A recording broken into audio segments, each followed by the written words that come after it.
Bien, nous sommes actuellement dans la période de l'Omer et la Sphira Saomer, la période de deuil de l'Omer. On va faire une petite série de petits cours sur l'Omer et on va essayer de comprendre. D'abord, il y a une sorte de confusion parce qu'il y a deux choses qui se superposent. Il y a le compte de l'Omer qui est le lendemain de Pessah jusqu'à Shavuot, on compte 49 jours pour arriver au 50e jour qui est le don de la Torah, où tous les jours on compte un jour de plus qui nous approche du don de la Torah. Donc c'est la période du compte entre la sortie d'Égypte, qui est la libération, l'arrachement à l'esclavage, jusqu'au jusqu'au reçu de l'infini, qui est la Torah, de la parole de Dieu. Ça, c'est une première chose, qui s'appelle aussi Sfirat HaOmer, de compter le Homer. Et le Homer était un korban qu'on amenait au temple. Une korban d'une poignée d'orge, qui était quelque chose de très très peu. Et il y a une autre chose, la période de l'Omer, aussi une période de deuil, on ne va pas en parler aujourd'hui, on en parlera plus tard, mais il faut savoir que tout ça est lié, qui est lié à la période de deuil, à la mort des 24 000 Talmidim, élèves de Rabbi Akiva. Donc, comment toutes ces choses sont liées, on va essayer d'expliquer pendant cette série de petites conférences, de mini-conférences, le rapport profond des choses. Mais on va d'abord aujourd'hui commencer avec cette notion, ce concept du compte. On nous demande de compter. Or, c'est tout à fait étrange qu'on nous demande de compter. Parce que vous savez que le Zohar nous dit que Gamatria, que la force numérique, la numérologie de Mitzrayim, l'Égypte, c'est Mispar. C'est le compte. Et on nous dit pourquoi? Parce qu'on dit que l'Égypte, c'est quelque chose où tout est compté, où tout a sa place, où tout est une civilisation, où tout est cadré, où il n'y a pas de possibilité même d'échapper. Vous savez que les Midrash nous disent qu'il n'y avait jamais eu un esclave durant toute l'Antiquité, avant la sortie d'Égypte du peuple juif, qui avait réussi à se sauver d'Égypte. C'était pas Shaya, c'était impossible de sortir d'Égypte. L'Égypte était la prison parfaite.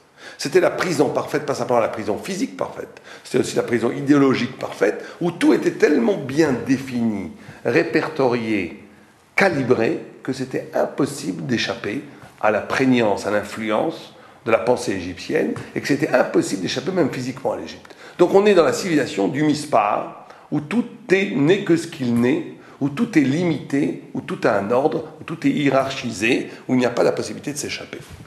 Et justement, au cœur même de cette prison immense, a eu lieu la plus grande libération de tous les temps. Un peuple entier de 3 millions d'habitants, par la force de Dieu, s'extrait de cette machine infernale de l'aliénation et de l'emprisonnement. Donc c'est Mispar. L'Égypte, c'est Mispar. C'est la notion du chiffre. Et on dit que dans le Mispar, il n'y a pas de bracha. Dans tout ce qui est compté, quand on compte son argent, on enlève la bracha. Quand on compte les choses, on enlève la bracha. La bracha, elle reste dans le mystère, dans le fait qu'il y a la possibilité d'une intervention divine, mais si on a défini les choses, si on les a limitées, si on les a éclairées avec la lumière crue de la réalité, elles ne sont que ce qu'elles ne sont, elles ne pourront jamais être autre chose. Or, c'est tout à fait étrange qu'on nous dit donc sortir d'Égypte, c'est sortir du nombre, c'est sortir du mispar, c'est sortir du chiffre, c'est la capacité d'accéder à quelque chose de la bracha, de la bénédiction, du plus. Or, la première chose qu'on fait en sortant d'Égypte, c'est quoi? On nous demande la mitzvah, Sfirat HaOmer. Il faut compter. On te dit, arrache-toi du nombre. Et c'est tout à fait étrange que le lendemain du Seder de Pessah, la première chose qu'on fasse, c'est quoi? C'est compter. Comment c'est possible? Comment ça va ensemble? Bon, il faut comprendre ça. Alors, on va essayer de comprendre ça. Vous savez que nous sommes nés en Égypte. Et quelqu'un qui est né, quelqu'un de Katan, petit. Et quand le conte nous dit les textes, nous fait passer du stade du Katan, du petit, au stade du Gadol, du grand. Le conte du Homer serait cette possibilité de grandir et de passer du shlav, du stade de petit, au shlav de Gadol. Bon, on va essayer de comprendre tout ça. Katan, vous savez, dans la Torah, a pour racine étymologique katua, coupé, cassé. Gadol a pour racine étymologique good, le lit d'un fleuve. On a souvent parlé de ça. Katan, être petit, vivre une vie de petit dans la Torah, c'est vivre une vie où ma vie est hachée, elle est coupée. Ça veut dire quoi avoir une vie hachée? C'est-à-dire qu'une vie qui ne fait pas de sens, qui n'est pas unie. Un jour je vis comme ça, le lendemain je vis comme ça. Par rapport aux événements qui se présentent devant moi dans la vie, ma vie prend forme par rapport aux événements ou aux gens que je rencontre, ou aux désirs des autres, ou à la vie elle-même qui égrène sa réalité disparate. Et donc être petit, c'est toujours être incapable d'unir sa vie. Être petit, vous savez qu'être petit, c'est même pour la Torah, la vie d'un Don Giovanni, d'un Don Juan, ou la vie même d'un artiste, c'est quelqu'un de petit. Quelqu'un qui aujourd'hui fait ça, et après ça l'intéresse plus, il doit passer à autre chose. C'est ça un petit. Vous voyez, les petits, quand ils jouent un jeu, ils s'y mettent à fond, au bout de 2 minutes, ils le lâchent, ça n'a plus aucune importance, ça n'a plus aucun sens. C'est oublié. Ça, c'est une vie de petit. La vie de grand de Gadol, c'est Goud. Goud, c'est-à-dire la capacité, le lit d'un fleuve, il peut faire 10 000 km, c'est le même lit, c'est le même fleuve. Or, on nous dit que compter fait passer du petit à Gadol. On nous dit même que compter ouvre le cœur à l'intelligence. Alors, ça veut dire quoi? C'est très simple. Le réel, la vie, se présente toujours comme Nekudot, comme des choses qui, à première vue, n'ont aucun rapport avec elles, entre elles. L'intelligence, c'est de dévoiler au cœur de ce balagan, de ce désorganisation de la vie, au cœur du balagan, de la désorganisation qu'est la vie, d'essayer de trouver le petit chemin qui fait sens entre tout ça. Or, compter, c'est ça compter. Compter, quand on compte le compte du Homer, c'est pas rajouter un jour. L'important, c'est pas de savoir qu'aujourd'hui on est le 10e jour. Ce qui est important, c'est de savoir que ce 10e jour est lié au 9e jour, qui lui est lié au 8e, au 7e, et qu'il est lié aussi au futur, jusqu'au 50e jour. La notion de compter, c'est pas de dire quel jour on est. C'est pas ça la mitzvah. Quelqu'un à la limite n'aurait pas fait la mitzvah s'il dit aujourd'hui on est le 10e jour. C'est ça que je veux savoir, l'information, on est le 10e jour. C'est pas ça qu'on la mitzvah du Homer. La mitzvah du Homer, c'est d'unir les jours. Or, il y a quelque chose d'extraordinaire. On a dit que Goud, ça veut dire continuation. Mais en hébreu, Goud, et très souvent en hébreu, c'est comme ça, quelque chose de paradoxal. Goud, ça veut dire aussi mechitza. Comme dit Daniel, Goudou etzim, couper des arbres. Ou Goud, ça veut dire mechitza. C'est exactement le contraire. C'est pareil avec, par exemple, les accords. Ika, ça veut dire l'essentiel. Les accords minashoresh. On peut, ça veut dire planter, ça veut dire déraciner. Il y a énormément de mots en hébreu où la même chose veut dire sa chose et son contraire. Une sorte de renversement, de possibilité de renversement. Or, ici, quand on nous dit good, c'est en même temps la continuation, mais c'est en même temps une coupure. Comment c'est possible? C'est ça qu'il faut bien comprendre. Parce que compter, ça commence par la lettre 1, par l'unité. Il y a, au cœur même de l'exercice de compter le Homer, au cœur même de cet acte de compter le Homer qui unifie la vie, il faut que cette unification de la vie passe aussi, elle n'est possible, c'est ça qui est extraordinaire, elle n'est rendue possible que si, au plus profond, elle est en liaison avec quelque chose qui est de l'ordre de la rupture radicale avec Dieu, qui n'a aucun rapport avec le compte, avec même l'acte d'unir. Je vais essayer de prendre 2 minutes pour expliquer ça, c'est fondamental. Vous avez une activité spirituelle.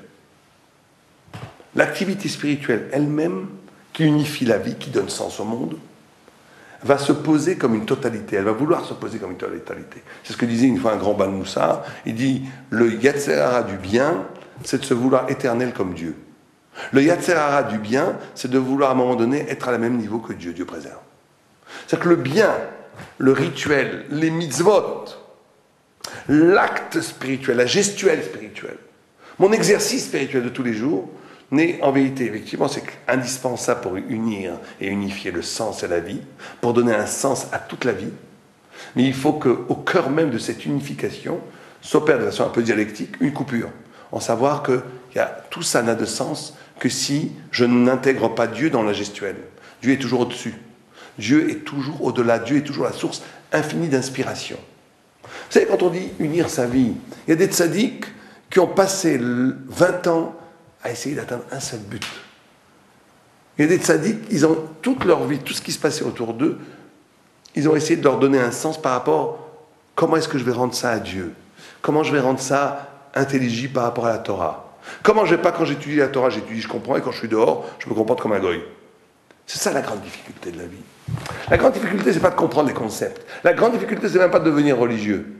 La grande difficulté, c'est même pas de faire les mitzvot. La grande difficulté, c'est dans cet espace neutre. Je suis seul avec ma femme, je m'énerve ou je m'énerve pas. Je suis seul avec les enfants, je crie un peu trop ou je crie pas un peu trop.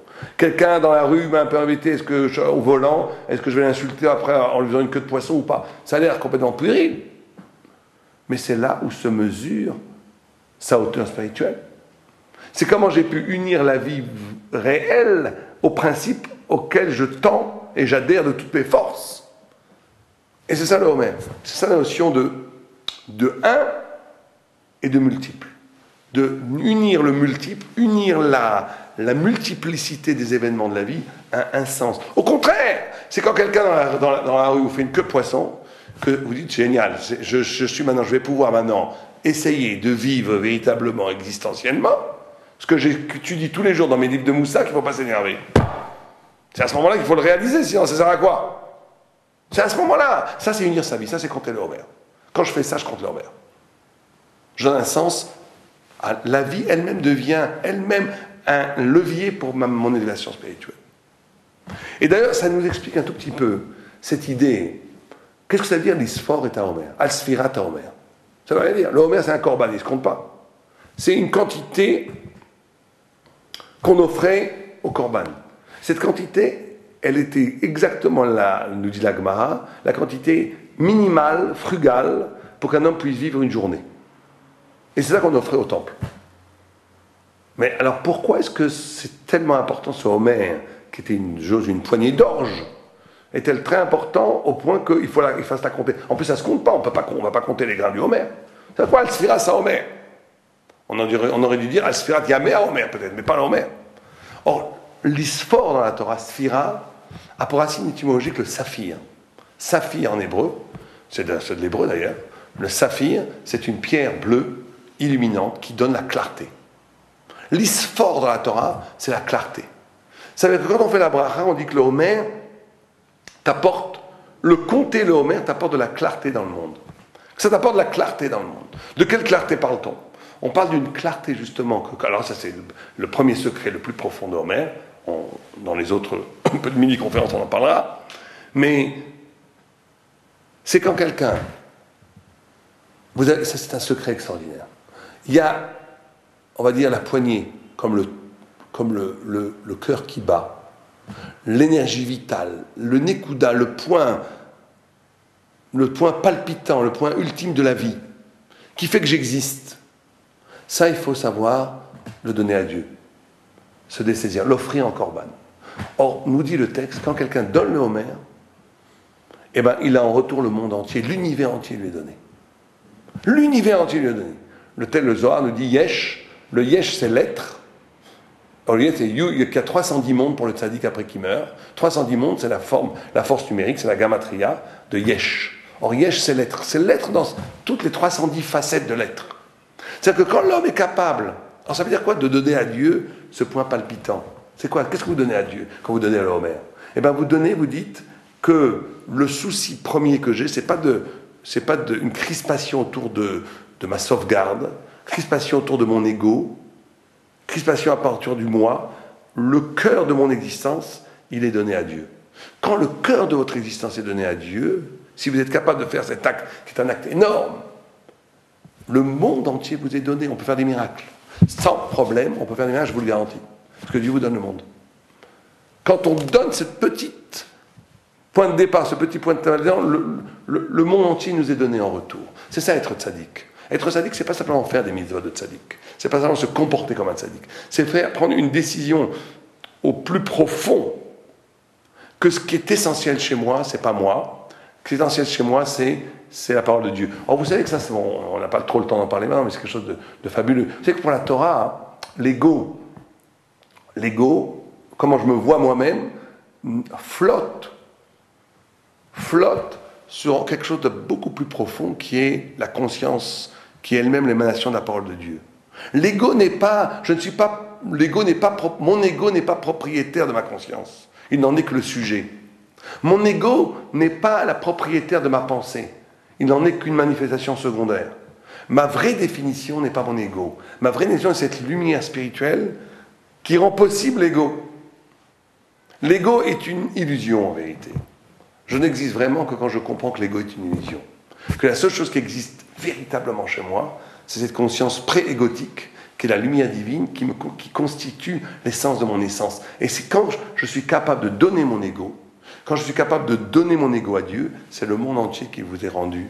Et à partir de là, on rentre dans la Kedusha, dans la sainteté, et le premier sens de l'Homer, c'est cette capacité-là. L'isphore est un Homer, ça veut dire éclaircir le sens du Homer, éclaircir le monde à partir du Homer. On continuera, si Dieu veut, d'autres éclaircissements sur cette extraordinaire période du Sfirat Homer.